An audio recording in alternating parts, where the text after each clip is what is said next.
The board game industry is in a lot of trouble right now, just like the comic industry, just like movies. Everything's down in entertainment. Naturally, the economy has a lot to do with that, and it's something that's actually a problem. But board games have a unique problem in this level, is that they really heavily relied on China for their components, for their cards, etc., and it's really stacking up quite big. Another big phenomenon about the board game industry is the fact that a lot of these companies use one Kickstarter to pay for the last one. And because of that, they got themselves into a cycle where there's a lot of problems, especially if you have diminishing returns of less backers as that goes along because you have unfulfilled projects. Now, Wise Wizard Games, which used to be White Wizard Games, I'll go over that as well, has a problem going on where they've just laid off a bunch of staff. We've covered this before with Cool Mini or Not, and this is another just kneecap of the board game industry that's going on right now. We're going to talk about this and everything going on in board games and the like. Your sci-fi and fantasy news here. Really appreciate you being here. My name's John Delarose. I'm a sci-fi and fantasy writer, and of course, I've been a part of the board gaming and RPG industry for a while. I appreciate everybody being here, so hit the like and subscribe button. And do check out this. If you like Star Realms, which we're talking about, I wrote a novelization on Star Realms before I was a bad person, right? Before they knew I voted for Donald Trump. Yes, I wrote this beautiful book. This was one of my first books, and it was a lot of fun. I have a few copies of it on my web store. It's like a hidden secret. I think I've got like 5 left or something like that, just from the print run back in the day. It's way out of print. You can't find these anywhere. And it's some pretty fun stuff. So you can get that in the description below. I do urge you to check out my newer work, though, first. I would appreciate that because it is a tough time right now, and we are trying to crowdfund a new science fiction novel trilogy right now called Valiant Frontiers. This is my best work ever. It's sci-fi. It's everything you ever wanted. If you like Star Trek, I know they did a Star Trek Star Realms, which was awesome. I really appreciated that earlier this year. And it's good stuff. So check it out. It's in the description below. And support our channel. We're almost to 100 backers, which I appreciate. Thanks, everybody, for being such loyal readers, and I appreciate you being here, of course. So Star Realms publisher Wise Wizard Games lays off their staff, and this is pretty crazy. So Wise Wizard Games laid off multiple staff, full-time members this week, citing rising costs and unstable U.S. tariffs, as the company struggles to fulfill over $2.5 million in overdue crowdfunding projects. Now, I'd been backing their crowdfunding projects for years, and, it got to the point where they were so late on a lot of this stuff, I'd forgot I'd ordered it. And I like it. I love all the Star Realms stuff that comes out, don't get me wrong. I enjoyed the foil set, which I know had a lot of production delays to it. I enjoyed the Rise of Empire. That was probably the best one I've seen in years, by the way. If you can get a copy of that, I recommend it. But I started not just getting every project they came out with because, again, I'd pour a couple $100 into it and it'd be 3, 4, 5 years later. And it's like, am I even going to get it at this point? And that's something that is not just them, but it's the same thing. Cool Mini or Not's doing the same thing. Other board game companies are very much like that. And I see it all the time. It's a problem with board games and Kickstarters, right? It's very sad because remember when we used to go to board gaming hobby stores and we'd just buy a board game and you'd get it that day? Imagine that, right? Too bad they killed the hobby shop. A very sad thing. Did you guys used to do that? Let me know. Anyway, so the layoffs include the project manager, Danielle Reynolds, and her customer experience manager, Derek Gill, as part of what the company called heartbreaking cuts necessary to ensure long-term sustainability. The company's owners have been working without pay to move things forward while keeping costs down. That's pretty rough there. According to a statement posted across updates for 3 undelivered Kickstarters, Wise Wizard insists it remains committed to fulfilling all campaigns, but the layoffs tell a different story about the company in crisis. Now, board gaming itself peaked during the pandemic. The lockdown consumers flooded Kickstarter with money, backing elaborate projects they'd never have time to play once real life returned to normal. Publishers expanded operations to meet demand that was never sustainable. Now that bill is coming due. Sales have dropped off. Kickstarter campaigns that would have been funded in hours now struggle to reach modest goals. Companies that have built their business models around endless crowdfunding growth are collapsing. Now, I do a lot of crowdfunding here as well as selling on Amazon as an author, and I've seen that drop off quite a bit as well. Now, here's the thing that's made things a little different is I make sure that the campaign is like the money's tucked away. I make sure that the print costs are covered and that it gets done right away as well. And actually for comics and the like, and actually even for my novels, I pay the artist up front so that this is all done. Like the art for this is done, and so I only have to print the books, right? It's not going to be a lot to fulfill this. That's something different than board games. They wait for it. They wait for that funding, and honestly, a lot of the times they use the next Kickstarter to fund the production of the one before, which is like this big scheme that keeps going until it doesn't go anymore. And I think that's happening with a lot of companies. All right, so Wise Wizard Games exemplifies this problem. The company built its reputation on Star Realms, the 2014 deck building game about spaceship combat, a surprise hit. Great stuff. They have an app version of it too. Highly recommend it.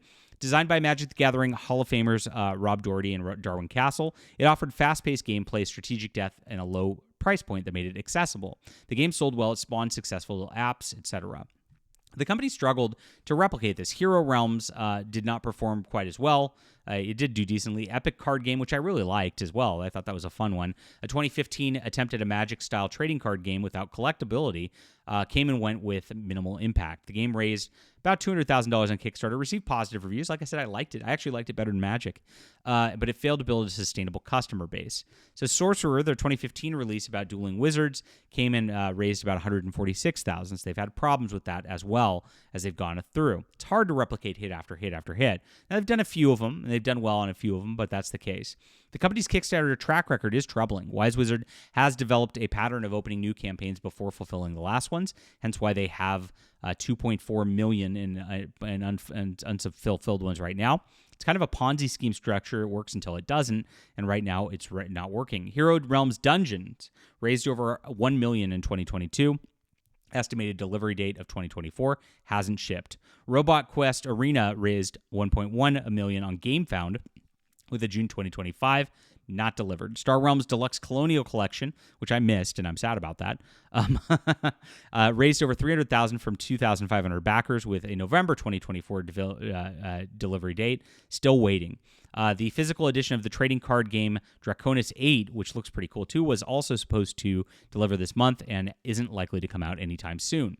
The company's previous campaigns suffered similar delays. Star Realms Rise of Empire finally delivered in March 2025. Like I said, played it, highly recommend it. My review is like 10 out of 10. I absolutely loved it. So it was a June 2023 estimate of when it was supposed to come out, though, right?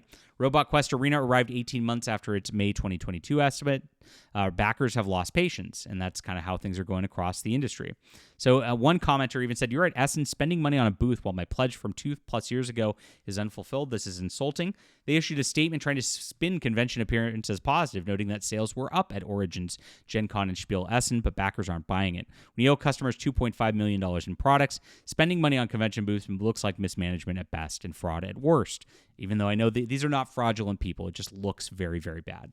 The company blamed rising costs and tariffs and delays and layoffs, which is certainly part of it. The board game industry has been hammered by U.S. policy with China. Trump's trade tariffs on Chinese manufacturing have fluctuated, reaching as high as 145% in April before settling at 45% currently.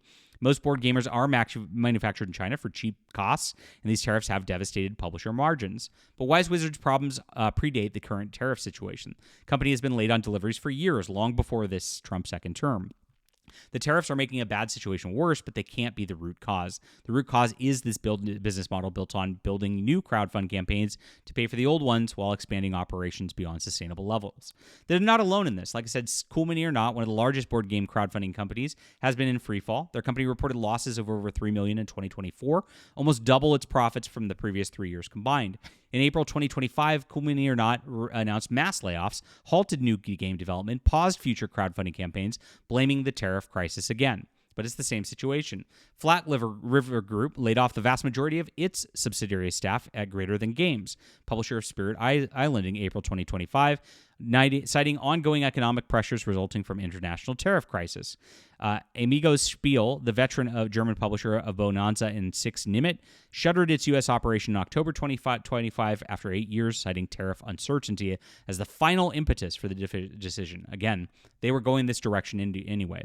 So Wise Wizard's situation, they've got problems, and they've got it all the way around. And these layoffs, I don't know that they're going to help things. They might stave off a little bit beforehand. But honestly, these board game companies need to move to a new model. They need to stop using a Kickstarter to pay for the last, accurately try to get what their goals are and accurately price things, so that way they can make sure that they deliver things in a timely manner, whether tariffs are there or not. Price that into your margins and just make it happen. These crowd funds used to be something that it was, oh, we're going to make this happen, and then you're going to do a later retail release or whatever, and that's going to be it. These are going to be just a way to kind of pay for the design and production costs to start. That's what Kickstart meant. Now they are just the pre-order system, right? And so this is most of their deal. And the main problem, again, the hobby shops all died in the process when they all moved to this model. They kind of cut off that other revenue source that made things so it could work when there were problems going on this level. This is where it's at today. It's very, very sad. And gosh, I just hope that it gets better soon, because I miss some quality board gaming, my friends. Leave a comment down below with what you think about this. Please hit the like and subscribe button. And like I said, crowdfunding has been hit all the way around. I would appreciate you checking out my Valiant Frontiers. Get us over 100 backers. It'd feel great. And of course, I'll deliver this great book to you, even if you just get the digital edition. When this closes, book's done, ready to go. I appreciate you guys being here. We'll be back soon.